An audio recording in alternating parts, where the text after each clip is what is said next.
Hey there, this is LadyJamers, and welcome to this month's Top 5. This month I am celebrating John Hughes movies, and I love to watch them and still love to watch them. And I have on my Cinderella shirt because, let's face it, aren't a lot of John Hughes movies like Cinderella stories? So, you saw in the beginning, I had some questions. And I have a little kitten here, so if I look distracted, it's because he wants to get in the story. Say hello, Oliver. I have put the stories, the top 5 in 5 to 1 order, and you will see that I answer some of the questions that I put in the beginning of this video. And we'll be right back with number 5.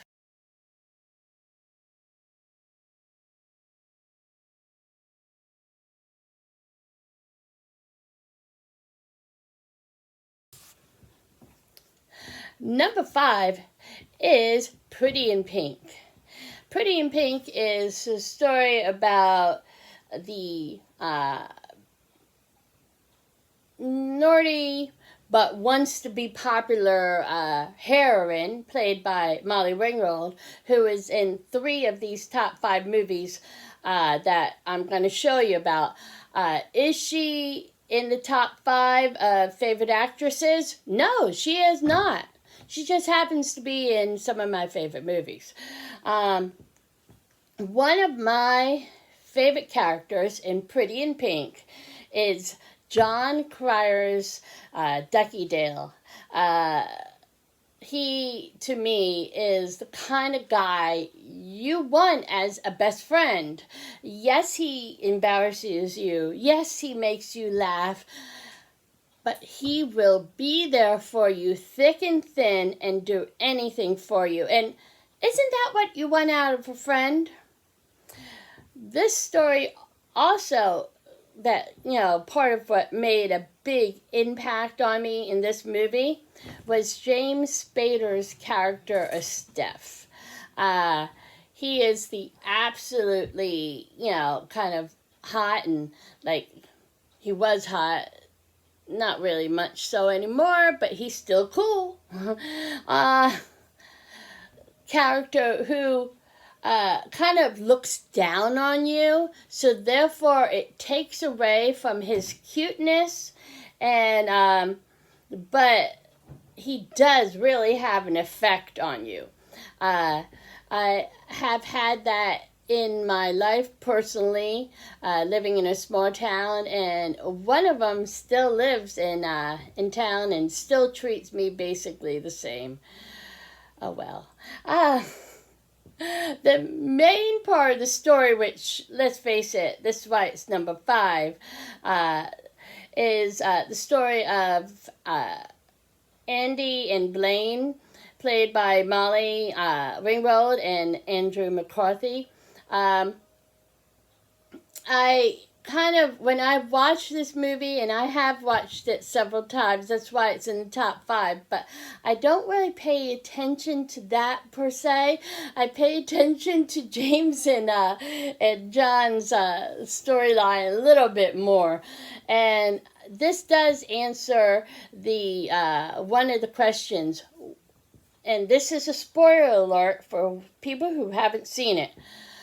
What movie do I think has a very annoying ending, but yet I still see it? You should go with the best friend, people. The one that would be there thick and thin. Now, does Andy stay with Blaine? She would have a lifelong, friendship, love with Ducky, but no. So, that is my feelings on Pretty in Pink. What are yours?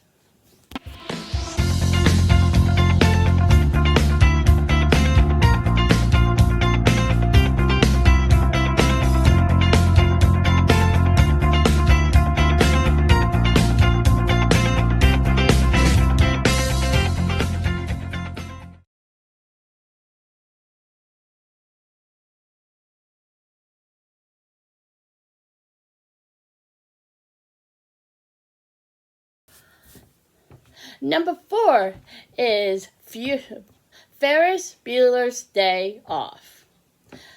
Who doesn't want to have a day like Ferris Bueller had with his friends?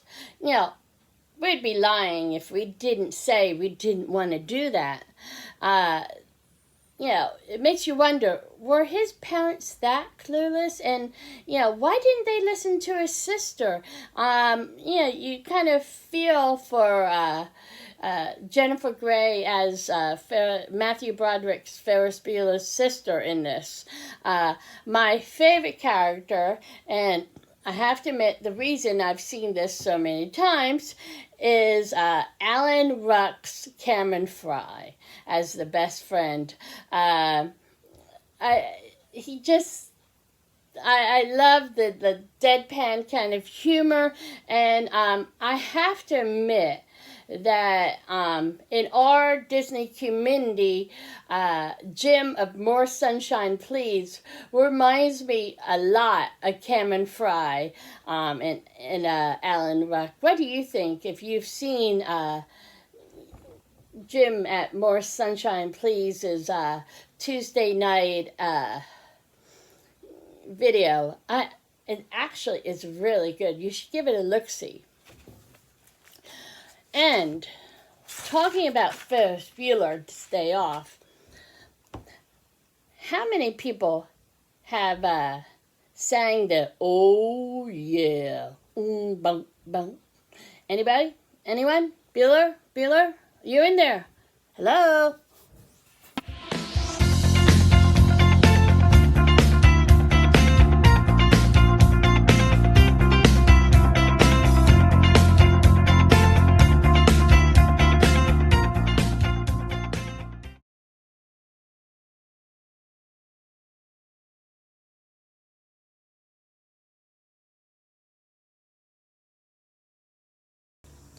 Number 3 is The Breakfast Club.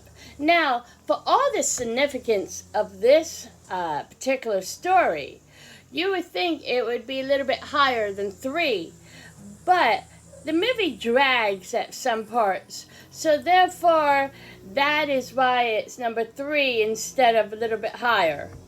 Now, this movie answers 2 of the questions. Which character do I see myself in? And I have to admit that I adore Ali Sheedy's character of Allison. She's different and funny, and I have to admit, I love how she drew a picture and then shook her head and have the dandruff go as snow. It was very creative, a little bit gross on some people's point, but I thought it was so cool. And how can we forget the Captain Crunch sandwich with extra sugar? I myself have had kind of strange sandwiches. I've had squirty cheese sandwiches, and don't knock it unless you try it. This movie also has one of my 80s crushes, you could say, of Judd Nelson. I adored him in this movie, and I used to think he was so cute. I felt for his character, and his character made me laugh at the same time. And you have to admit, he did have some of the best lines in the movie. To me, The Breakfast Club is kind of like real life, and shows what can happen when you have Saturday detention and, without 100% supervision. Annoying Mr. Vernon didn't sit there at the front desk the whole entire time just watching. I have to admit that I got in detention, and the bad kids thought was good that thought it was funny that a good kid like me was in detention. But I have to admit that I kind of really enjoyed detention, and I was there for something stupid, and my teacher got really mad at me because I enjoyed detention, real detention instead of horror detention, which was home ec. Our home ec teacher gave us 3 sinks of dishes, and you had to scrub all of them. That was horror detention, and I completely blew it off because I wasn't paying attention to the time, and that's why I got real detention. Which detention would you have liked better? So, we'll come back with number 2.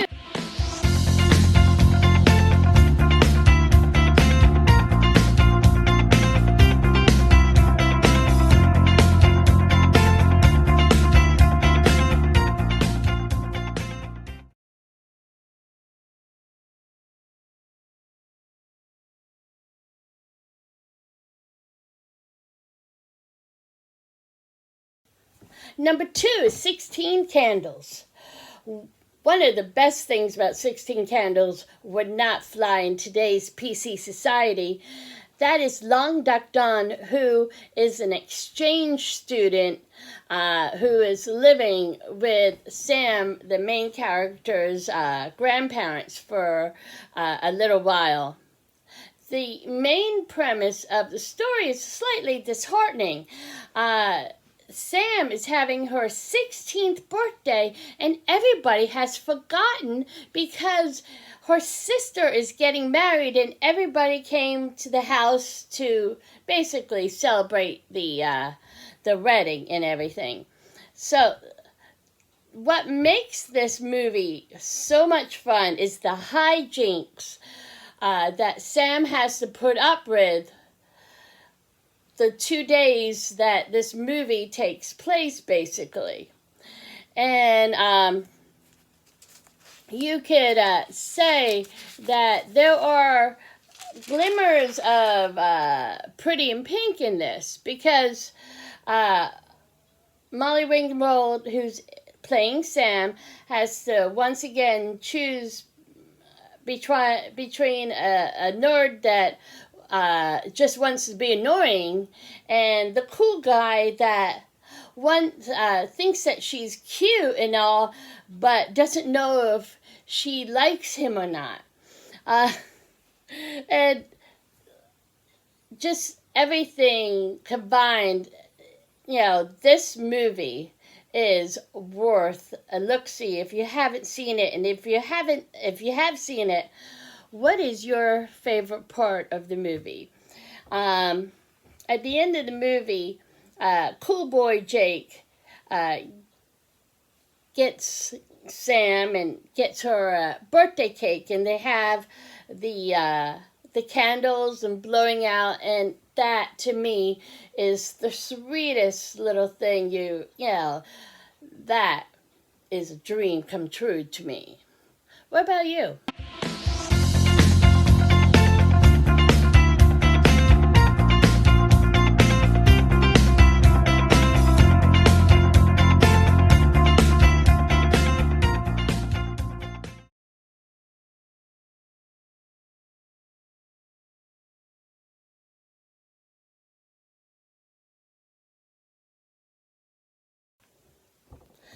Number 1 is Some Kind of Wonderful.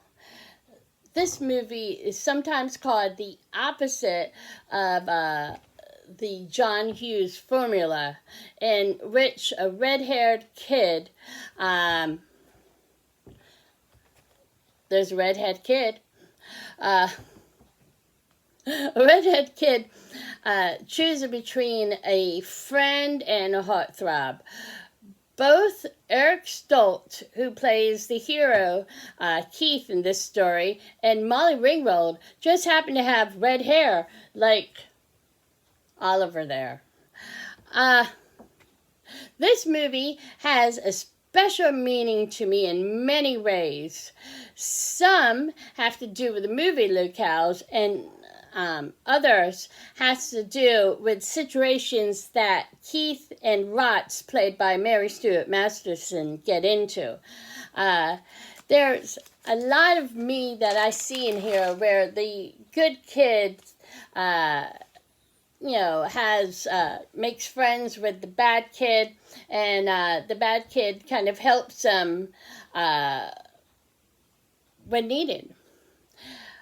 Acceptance is also a big part of life, this movie, and basically everything. It's about getting that special night. And in the movie, Keith's best friend is Rots. And Rots is a tough tomboy, but she is a kind of afraid to say that she really does like Keith. And the fact she's kind of the antithesis of Ducky in Pretty in Pink, where Ducky was flamboyant and saying, "Here, I'm here for you, take me as I am." Rots quietly says, "Hey, I'm here for you, But she does it in a very quiet way. She will, for that special night that Keith has with Amanda Jones, the girl that he likes, she will be like chauffeur, and with help of the bad kid, known in the credits as Skinhead. They didn't really give him a name, and it's Elias Cotes, character actor. He helps Keith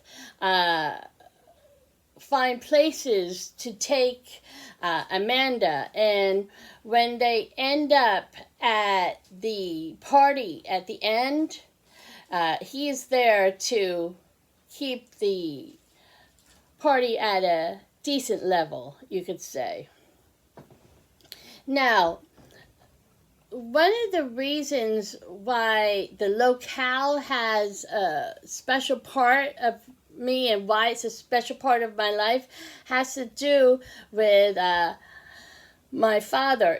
The movie takes place in L.A., and when my brother-in-law was stationed at Camp Pendleton, my dad had this AAA book, and he literally checked off everything there was to do in the L.A. area. It was ridiculous. And we saw all the forest lawns, we saw this, we saw that, and we saw the Hollywood Bowl, but we didn't really go see a concert there. We just saw it and then left. And as you can see in the picture that I will show in the beginning or the end of this little clip, and one of the places we were going to go to was this museum. It was a long day. Mom and I were tired, and Dad wanted one more thing to check off on his list. And I cried because I was tired. I didn't want to see it. I didn't care.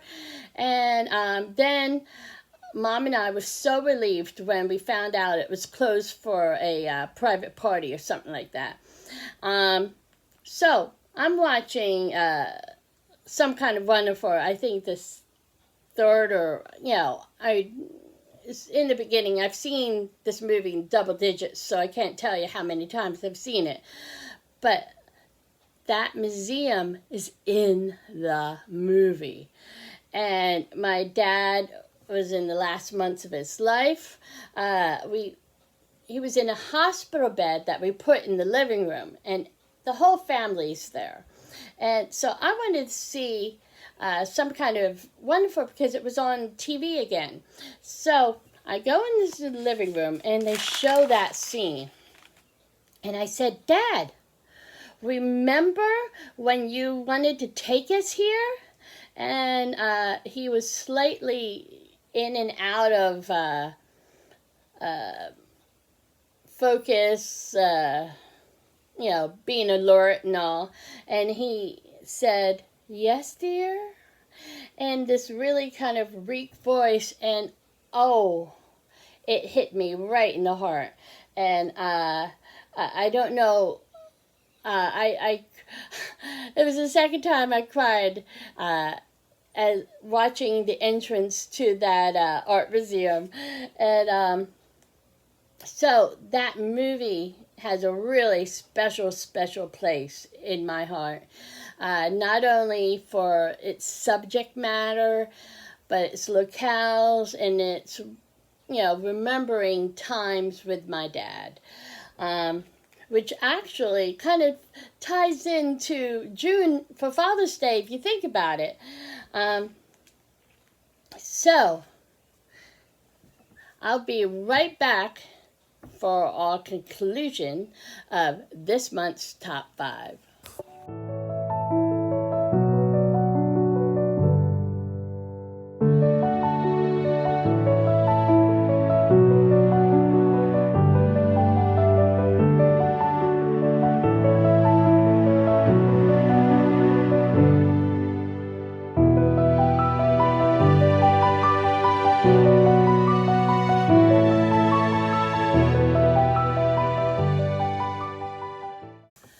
So, my question to you is, have you seen John Hughes movies? What do you think of them? What's your favorite?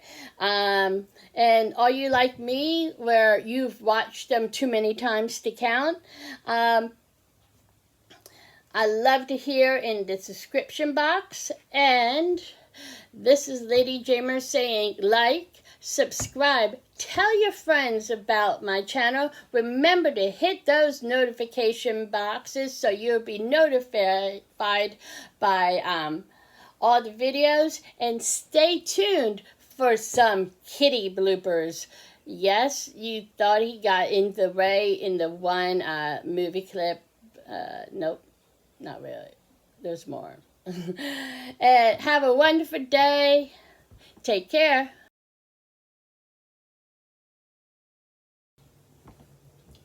Welcome to this month's Top 5 with Oliver and me. Cameron is the reason why I watched it kind of over and over again.